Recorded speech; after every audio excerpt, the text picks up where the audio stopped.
കമ്മീഷണറെ പുറത്തു കളയണോ എന്ന ചർച്ച തുടരാം. ജിമ്മി ജെയിംസ്, നമ്മൾ ഇന്നലെയും തെരഞ്ഞെടുപ്പ് കമ്മീഷന്റെ വാർത്താ സമ്മേളനം ചർച്ച ചെയ്തതാണ്. ഇന്നായപ്പോഴത്തേക്കും പ്രതിപക്ഷത്തിന്റെ ഒരു നീക്കം കൂടി വരികയാണ്. അപ്പോൾ എന്താണ് ഇതിലൊരു നിലപാട്? ഈ ഗണേഷ് കുമാറിൻ്റെ വാർത്താ സമ്മേളനം ഒരു ദിവസം കഴിയുമ്പോൾ അദ്ദേഹം കൂടുതൽ അപഹാസ്യനാവുകയും ഏതാണ്ട് പൊതുജന മധ്യത്തിൽ മുണ്ടഴിഞ്ഞു പോയ അവസ്ഥയിലുമാണ് അദ്ദേഹം ഇപ്പോൾ നിൽക്കുന്നത്. ഇന്നലത്തെ പോലെയല്ല, ഇന്ന് കൂടുതൽ കാര്യങ്ങൾ പുറത്തു വരുന്നു. ഇന്ന് രാവിലെ പാർലമെൻറ്റിൽ അഖിലേഷ് യാദവ്, സമാജ്വാദി പാർട്ടിയുടെ നേതാവ്, കുറച്ച് കടലാസുകളുമായിട്ടാണ് വന്നത്. വളരെ നാടകീയമായിരുന്നു. ഇന്നലെ തെരഞ്ഞെടുപ്പ് കമ്മീഷണർ എന്താണ് പറഞ്ഞത്? ഒരു അഫിഡവിറ്റ് പോലും ഇവരാരും തന്നിട്ടില്ല. അഫിഡവിറ്റ് തരാൻ ധൈര്യമില്ലാത്തവർ വെറുതെ നടന്ന് വാചകമടിക്കരുത്, മാപ്പ് പറയണമെന്നാണ്. അഖിലേഷ് യാദവ് 18,000 അഫിഡവിറ്റുകളുടെ ഫോട്ടോസ്റ്റാറ്റുകളുമായിട്ടൊന്നും കുറേ മാധ്യമങ്ങൾക്ക് വിതരണം ചെയ്യുകയും ചെയ്തു. 2022 ഞാൻ കൊടുത്തതാണ്. പല തവണ ഇത് സംബന്ധിച്ച് ഇതിൻ്റെ നടപടി എന്തായിരുന്നു ഞാൻ ചോദിച്ചു. അത് കാണാതായ വോട്ടർമാരെക്കുറിച്ച്, വോട്ടർ പട്ടികയിലെ കൃത്രിമങ്ങളെക്കുറിച്ച് ഒക്കെയായിരുന്നു. അന്നു മുതൽ പല തവണ ഇത് സംബന്ധിച്ച് ഞാൻ ട്വിറ്ററിലൂടെയും പൊതുജനങ്ങളോട് കത്തുവഴി തെരഞ്ഞെടുപ്പ് കമ്മീഷനോട് ഇതൊക്കെ പറഞ്ഞിട്ടുണ്ട്. ഇന്നലെ ഈ ചോദ്യം തെരഞ്ഞെടുപ്പ് കമ്മീഷനോട് ചോദിച്ചപ്പോൾ അദ്ദേഹം പറഞ്ഞത് അങ്ങനെ ഒരു സംഭവമില്ല, അങ്ങനെ ആരും തന്നിട്ടില്ല എന്നാണ്. ഇന്ന് തെളിവുമായി അഖിലേഷ് യാദവ് വരുന്നു. ഒന്നാമത്തെ കള്ളമല്ല പിടിക്കപ്പെടുന്നത്. ഇന്നലെ രാത്രിയോടുകൂടി പിടിക്കപ്പെട്ട ഒരുപാട് കള്ളങ്ങൾക്ക് ശേഷം ഇന്ന് പിടിക്കപ്പെടുന്ന ആദ്യത്തെ കള്ളം രാവിലെ 9 മണിയാകുമ്പോഴാണ് ഇത് പുറത്തു വരുന്നത്. അതിനുശേഷം പല ഭാഗങ്ങളിൽ നിന്ന് ഓരോരുത്തരുടെ പ്രതികരണം വരുമ്പോൾ എത്ര ആഴത്തിലാണ് ഈ നുണകളുടെ ഒരു ഫാക്ടറി ഉണ്ടാക്കി വെച്ച് തെരഞ്ഞെടുപ്പ് കമ്മീഷൻ പണിയെടുത്തതിൻ്റെ കൂടുതൽ വിശദാംശങ്ങൾ പുറത്തു വരികയാണ്. രാഹുൽ ഗാന്ധിയുടെ വാർത്താ സമ്മേളനത്തിൽ അദ്ദേഹം ചില ഫേക്ക് വോട്ടർമാരെ കുറിച്ച് പറഞ്ഞിരുന്നു. ഒന്നിലധികം വോട്ടുകൾ വോട്ടർ പട്ടികയിൽ ഉണ്ട് എന്ന് പറഞ്ഞവരെ കുറിച്ച് പറഞ്ഞിരുന്നു. ആദിത്യ ശ്രീവാസ്തവയും വിശാൽ സിംഗുമായിരുന്നു അതിലെ രണ്ട് പ്രധാനപ്പെട്ട പേരുകൾ. ആദിത്യ ശ്രീവാസ്തവയ്ക്ക് കർണാടകത്തിൽ 2, മഹാരാഷ്ട്രയിലും UP ലക്നൌവിലും ഓരോ വോട്ട് വീതം ഉണ്ട്. അതുപോലെ തന്നെ വിശാൽ സിംഗിനും ഇതുപോലെ തന്നെ കർണാടകത്തിന് പുറത്തും വോട്ടുണ്ട്. ഇത് രാഹുൽ ഗാന്ധി പറഞ്ഞതാണ്. അതിനുള്ള മറുപടിയും അന്ന് വന്നിരുന്നു. അങ്ങനെയല്ല, അത് തെറ്റാണ്. തെരഞ്ഞെടുപ്പ് കമ്മീഷൻ്റെ മറുപടി എന്തായിരുന്നു? ഉത്തർപ്രദേശ് തെരഞ്ഞെടുപ്പ് കമ്മീഷൻ്റെ മറുപടിയും മറ്റ് കർണാടകത്തിലെ തെരഞ്ഞെടുപ്പ് കമ്മീഷൻ്റെ മറുപടിയും വന്നു. ഞങ്ങളുടെ പട്ടികയിൽ, ഞങ്ങളുടെ വോട്ടേഴ്സ് ലിസ്റ്റിൽ ഇവർക്കെല്ലാം ഒരു വോട്ടേ ഉള്ളൂ എന്ന് പറഞ്ഞുകൊണ്ടാണ്. ഇന്ന് അതിൻ്റെ വിശദാംശങ്ങൾ കൂടി പുറത്തു വന്നു. രാഹുൽ ഗാന്ധി മാർച്ച് 13-ാം തീയതിയിലെ വോട്ടേഴ്സ് ലിസ്റ്റ് കാണിച്ചുകൊണ്ടാണ് ഈ വാർത്താ സമ്മേളനം നടത്തുന്നത്. മാർച്ച് 13-ാം തീയതിയുടെ വോട്ടേഴ്സ് ലിസ്റ്റിലാണ് ഇത്രയും ഡ്യൂപ്ലിക്കേഷൻ ഉള്ളത്. തെരഞ്ഞെടുപ്പ് കമ്മീഷൻ പറയുന്നത് എന്താണ്? ഞങ്ങളുടെ കയ്യിലില്ല. എന്നത്തെ വോട്ടേഴ്സ് ലിസ്റ്റിലാണ് സാർ അതിപ്പോൾ എടുത്തത്? ഇപ്പം നോക്കിക്കോളൂ. ഇല്ല, മാർച്ച് കഴിഞ്ഞ് April, May, June, July, August 5 മാസങ്ങൾക്ക് ശേഷം ഇപ്പോൾ അവരാരുമില്ല എന്നാണ് പറഞ്ഞത്. നോക്കണേ, എന്തൊരു നുണയുടെ സാമ്രാജ്യമാണ് കെട്ടിപ്പോക്കുന്നത്. ഞങ്ങളുടെ കയ്യിൽ ഇല്ല എന്ന് പറഞ്ഞാൽ നിങ്ങളുടെ കയ്യിൽ ഇപ്പോഴില്ല എന്നാണോ, നിങ്ങളുടെ കയ്യിൽ പണ്ടേ ഇല്ല എന്നാണോ? ആ ചോദ്യം ചോദിക്കരുത്. അങ്ങനെ ചോദിക്കാൻ പാടില്ല. ഞങ്ങളുടെ കയ്യിൽ ഇല്ല, അതങ്ങ് വിശ്വസിച്ചാൽ മതി.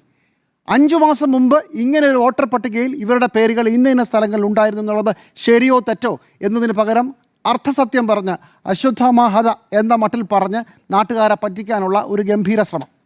പിന്നെ അദ്ദേഹം ഇന്നലെ പറഞ്ഞ മറ്റൊരു കാര്യത്തിൻ്റെ വിശദാംശങ്ങൾ പുറത്തു വരുന്നുണ്ട്. പീയൂഷ് എന്ന ഒരാളെക്കുറിച്ച് രാഹുൽ ഗാന്ധി പറഞ്ഞു. ഈ പീയൂഷ് എന്നൊക്കെ പറഞ്ഞാൽ നിങ്ങൾ ലിസ്റ്റ് എടുത്ത് നോക്കിയാൽ 100 കണക്കിന് 1000 പീയൂഷ്മാരില്ലേ. ഈ പീയൂഷ്മാരെല്ലാം പിടിക്കാൻ പറ്റുമോ? തിരിച്ചുള്ള ചോദ്യം വരുന്നു തെരഞ്ഞെടുപ്പ് കമ്മീഷണറെ. ഈ പീയൂഷ് എന്ന് പറഞ്ഞ 1000 ആൾ കാണും. പീയൂഷിൻ്റെ അച്ഛൻ്റെ പേര് ഒരുപോലെയുള്ള എത്ര പേര് കാണും? ഇനി പീയൂഷിൻ്റെ അച്ഛനും ഒരുപോലെയുള്ള ഒരേ അഡ്രസ്സുള്ള എത്ര പേർ കാണും? ഇനി അങ്ങനെയാണെങ്കിൽ തന്നെ ഈ പറയുന്ന ബൂത്തുകളിൽ പ്രശ്നം പറഞ്ഞ ബൂത്തുകളിൽ എത്ര പേർ കാണും? മറുപടിയില്ല. മറുപടി അദ്ദേഹം പറയുകയുമില്ലല്ലോ. അതായത് പീയൂഷ് എന്നൊരാളെ കണ്ടെത്താൻ ഞങ്ങൾക്ക് ബുദ്ധിമുട്ടാണെന്ന് പറഞ്ഞാൽ പീയൂഷിൻ്റെ അച്ഛൻ, അവൻ്റെ വിലാസം, ഇത്രയും കാര്യങ്ങൾ ചേർത്ത് വേണം കണ്ടുപിടിക്കാൻ എന്നുള്ളത് വളരെ ലളിതമായ കാര്യമാണ്.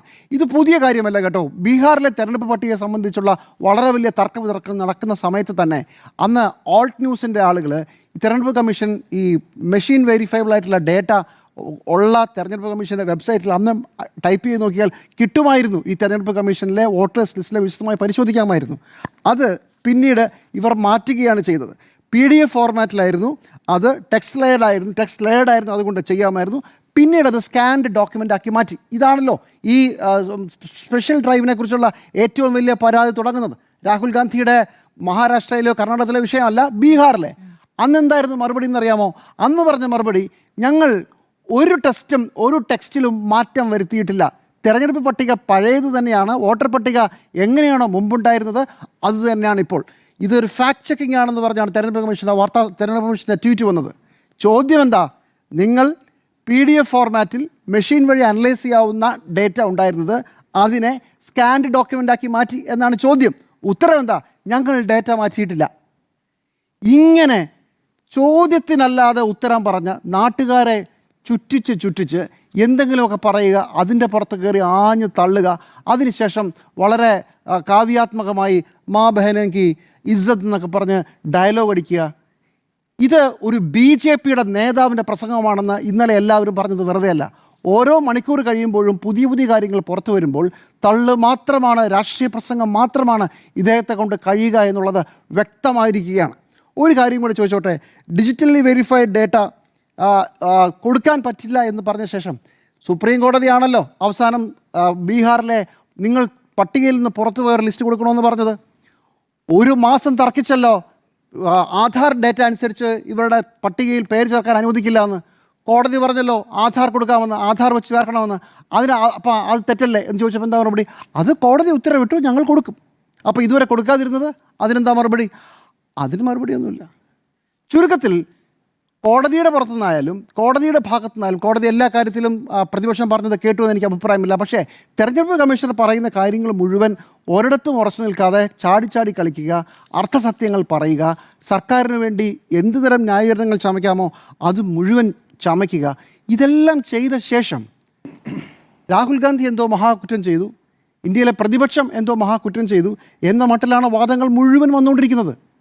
ഇവിടെ ഒരു പ്രധാനപ്പെട്ട വിഷയം, തെരഞ്ഞെടുപ്പ് കമ്മീഷണർ അല്ലെങ്കിൽ തെരഞ്ഞെടുപ്പ് കമ്മീഷൻ നിഷ്പക്ഷനല്ല എന്നൊരു തോന്നൽ പോലും വളരെ അപകടമാണ്. ഇന്ത്യൻ റിപ്പബ്ലിക്ക് ജനിക്കുന്നതിന് മുമ്പ് അതിൻ്റെ തലേ ദിവസം രൂപീകൃതമായ സ്ഥാപനമാണ് തെരഞ്ഞെടുപ്പ് കമ്മീഷൻ. ഒരു തെരഞ്ഞെടുപ്പ് കമ്മീഷണർ അല്ലെങ്കിൽ ഒരു കമ്മീഷൻ ചുമതലയേറ്റാൽ അവരെ മാറ്റാൻ സർക്കാരിന് പോലും അധികാരമില്ല. TN ശേഷൻ്റെ പ്രശസ്തമായൊരു വരിയുണ്ട്, I am not part of the government, I am part of the system എന്നാണ് പറഞ്ഞത്. എന്നെ നിങ്ങൾക്ക് തൊടാൻ പോലും പറ്റില്ല. അപ്പോൾ അത്രയും പ്രധാനപ്പെട്ട ഒരു പദവിയാണ്. ആ പദവിയിലിരിക്കുന്ന ഒരു മനുഷ്യന്, ഒരു 3 പേരുടെ ഒരു സംഘത്തിന് ഒരു ചെറിയ ഒരു ഇടത്തോട്ടോ വലത്തോട്ടോ ഒരു ചായ്വ് പോലും തോന്നിച്ചാൽ അത് വളരെ പ്രശ്നമാണ്. കാരണം തൊടാൻ പറ്റില്ല മറ്റാർക്കും. അങ്ങനെ ഇരിക്കെയാണ് BJP നേതാക്കൾക്ക് വേണ്ടി ഇങ്ങനെ വിടുപണിയെടുത്ത് ഇന്നലെ ഒരു വാർത്താ സമ്മേളനം നടത്തിയത്. ഇതിൽ പരം എന്ത് കാരണം വേണം ഇയാളെ കുറ്റവിചാരണ ചെയ്യാൻ? ഇംപീച്ച്മെൻ്റ് എന്ന് പറഞ്ഞാൽ കുറ്റവിചാരണ എന്നാണല്ലോ. ഓരോരോ കാരണങ്ങളായി എടുത്തു പറഞ്ഞ് ഇയാൾ പറഞ്ഞ വിഷയങ്ങളിൽ ചർച്ച ചെയ്യുക തന്നെ വേണം. പാർലമെൻറ്റ് അവസാനം ഇയാളെ പുറത്താക്കുക തന്നെ വേണം.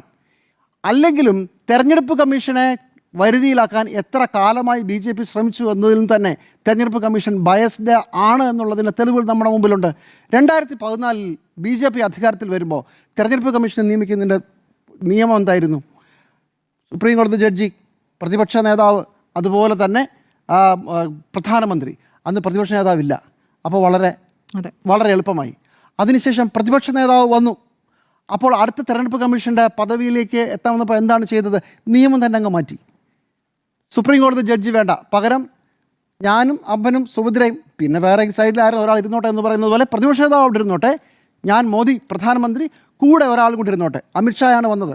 അങ്ങനെ 2-1 ഭൂരിപക്ഷത്തിൽ തെരഞ്ഞെടുപ്പ് കമ്മീഷണർമാരെ നിയമിക്കുന്ന ചരിത്രമാണ് പിന്നെ ഇന്ത്യയിലുണ്ടായത്. 2 തെരഞ്ഞെടുപ്പ് കമ്മീഷണർമാർ ഈ സർക്കാരിൻ്റെ കീഴിൽ നിന്ന് രാജിവെച്ച് പോയി. അശോക് ലവാസ പുറത്തുപോയ കഥയൊക്കെ നമുക്ക് എല്ലാവർക്കും അറിയാമല്ലോ.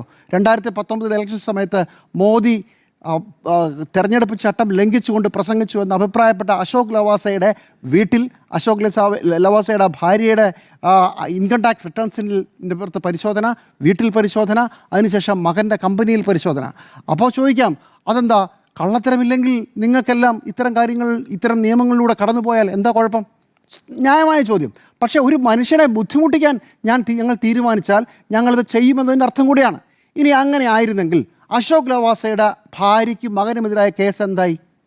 ആവിയായിപ്പോയി. കാരണം അശോക് ലവാസ രായ്ക്ക് രാജിവെച്ച് രാത്രി ഇന്ത്യയിൽ നിന്ന് വിട്ടു, അല്ലെങ്കിൽ തീർത്ത് കളഞ്ഞേനെന്നാണ് ഞാൻ സംശയിക്കുക.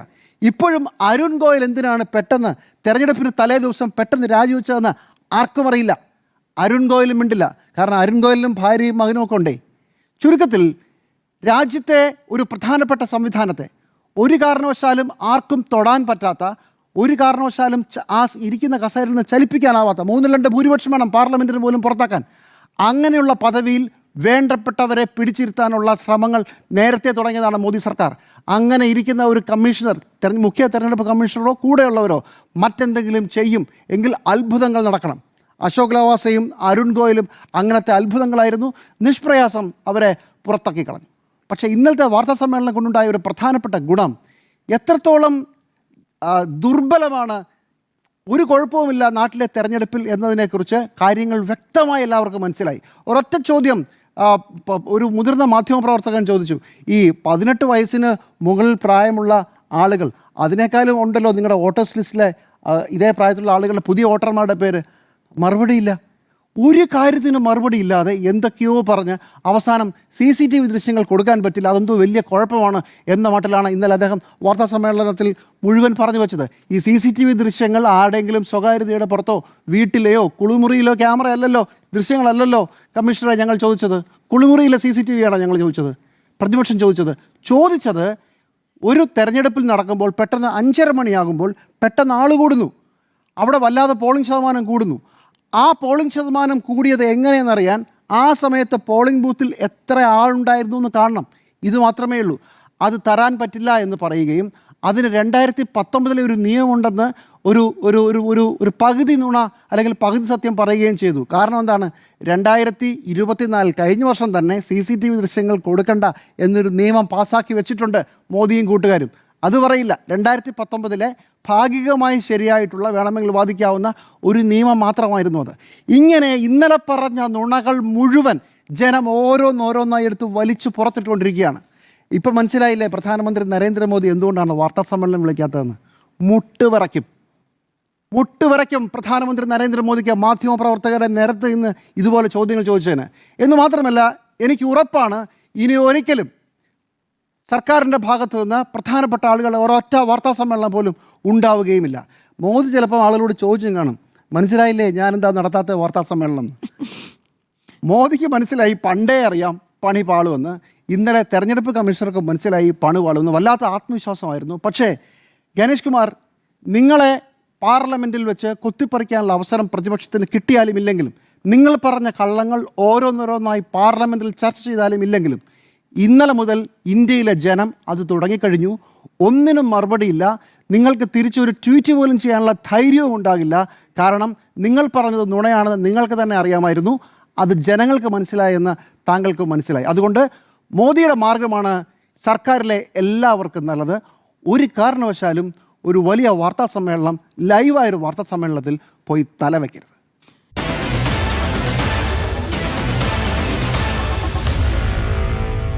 Meet the editors.